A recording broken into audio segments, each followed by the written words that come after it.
into your practice, okay? This is a modern era. We have so much data that we have, and we also have a proliferation of all these advanced computational techniques. And what's going to happen is with that, we're able to learn from our immense data sets that we have within the spine field. We can uncover relationships from within the data, make decisions, provide recommendations, and really adapt to new data and circumstances with that. Now, in spine surgery, we have a unique niche, okay? So one of the things is collective knowledge in our spine disorders is rapidly increasing. Just think back 20, 25 years ago where we're at and where we're at now. We know so much more, and we still have so much more to learn. One of the issues in our field is that our patients have such highly heterogeneous presentations, right? Think of a patient with spondylolisthesis. With the same kind of scan, they can have a whole array of clinical presentations, and we know that.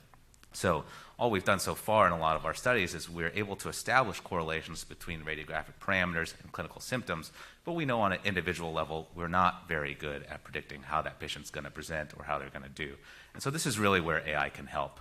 And so I like to think about this as the Kubler-Ross change curve, or what I call the AI change curve, okay? And you're somewhere on this curve. Either you're in shock and denial, you think this is a fad, it'll never take off, or you have some anger, this is only for bad surgeons that need a rod to help them. I can bend it myself. I just look there. I'm Dr. Lanke. I can do this. Or, you maybe have some bargaining. You say, hey, look, I don't need this for all cases, but occasionally, I'll get some help with these, advanced technologies. And then maybe you get into depression when you think, why did I get all this great training at UCSF and everything? And, wow, now I'm just relying on all these technologies. What was all my training for? But I think when you finally get to acceptance and you think, hey, look, this is a technology. It can reduce my cognitive load. It can give me a reproducible result in the OR every time. And I think that's when you can realize and get to that state of enlightenment and really realize that AI is going to be that thing that can affect your practice in a 360 manner, from patient workup to pre-surgical counseling, surgical planning, intraoperative execution, and even the research that you do on your results. So this is by no means an exhaustive list of all the things that how AI can augment your practice, just some of the ways that I envision that it can for mine. So one thing that's helpful for is patient workup. So one of the things is radiographic analysis and real-time image analysis. So one of these companies, Medical Metrics, makes something that helps us understand a very basic problem. So when we have that patient in front of us and you see a spondylolisthesis, the first thing we do is it mobile? Are you flipping between on your mouse with the flexion extension views? Are you making a little measurement with your measurement marker on PACS? And then finally, when you do that, after all that time, are you showing the patient that scan and telling them, hey, look, you have a mobile listhesis. You need this fused. And they're saying, I guess it looks like it's moving. I don't know. But what if there's a way to actually augment that process and really improve that with the help of AI? So this is your classic question, right? This patient has L3-4 small spondylolisthesis. Do you think this is actually symptomatic for this patient? Well, what if I told you that with the help of AI, that automatically segments this scan and sends this into your PACS already, you can get this image here where they stabilize the L4 segment. You can easily see that L3 is moving on L4. It does this without you needing to exhaust any sort of energy, make any measurements, and reduces that cognitive load yourself. And this relies on the AI-powered automation, right? It can segment vertebral bodies, it can label them itself, it can provide these segmental and regional and global calculations for you, and provide you with an output like this. Where you finally see, at L3-4 there is more translation than 3 millimeters, and it also provides you this image as well. So you can have this, you can walk into the clinic room, this is already there, and you can focus on things that are actually important to your patient, like actually counseling them and talking to them about that. Similarly, this technology can be used for pseudoarthrosis detection. When you have these x-rays, sometimes the patient's bending back and forth, it's hard to tell which level's moving, but you can hold each level still, and you can see here, for example, this patient has a C4-5 pseudo, this patient's C5-6 is fused, this patient's C6-7 has a pseudo as well. So these are all just things to help with the process, help you expedite your care and make these things better and not miss any diagnoses. And these are just a few of the many radiographic applications that AI can bring to you. Other things that AI can help with is pre-surgical counseling. So we know that the holy grail is when a patient's sitting across from me in clinic, how are they going to do in 2 years? I hope I could tell you. I wish I could tell you, but you really don't know a lot of the time. And what you do is you rely on big, old studies, old RCTs, and you say, well, on average, when we do surgery for you, you're going to do better, okay, at 2 years, 4 years. But do you know if that specific patient's going to do better? And, this is exactly what we encounter all the time, right? This is a patient that came in to me from an outside hospital after an L4-5 TLIF, had subsidence, had pseudoarthrosis, and I had to, fix this with an ALIF revision. So we know that not everybody does well. So we need ways to be able to predict this, and this is where AI can come in as well. So this is a study out of our Acuity study group in which we used k-means analyses, k-means clustering analyses to decipher that there are actually two types of patients with grade 1 spondylolisthesis, those with high disease burden, those with intermediate disease burden, and they actually have completely different two-year results. And you can actually use this as a decision support tool or a counseling tool. For example, we put in a calculator here, and you can input the patient data, and you could see, well, you may not have a good outcome at 2 years. And these are the sorts of things that AI can help us with. And these are just a few of the counseling applications that you can have from AI.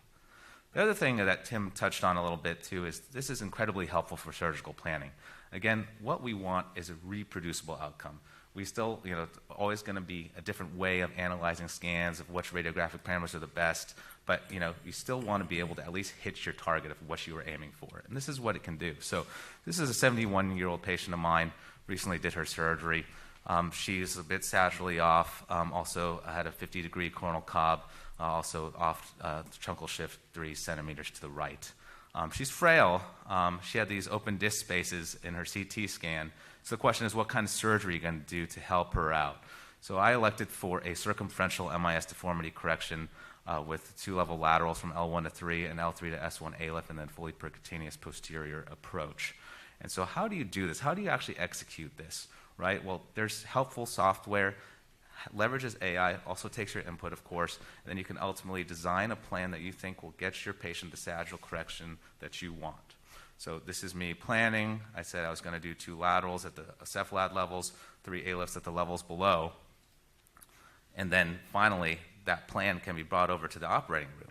And so this is the continuation from that surgical planning into intraoperative execution as well. So what happens is after I put in those inner bodies for that specific patient, and you have the percutaneous screws, next step is passing something that can get you that correction, right? So that plan that you did before gets you this patient-specific rod. And then when you pass that rod ultimately down those screws, and you ultimately reduce onto that rod, you can actually get that correction that you had planned. This is, again, the intraoperative 2D spin for now.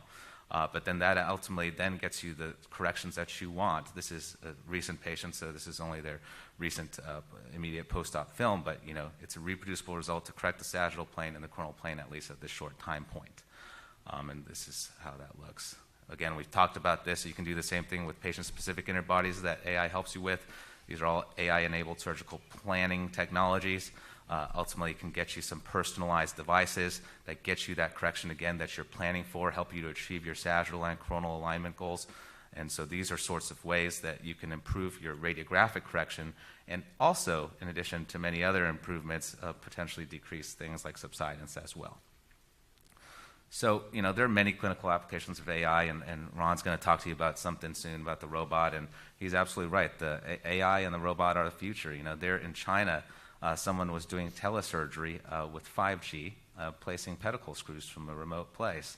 They did that in 12 patients. They actually published on it in 2020. So this is really going to change our landscape one day. You can imagine all the implications from that as well.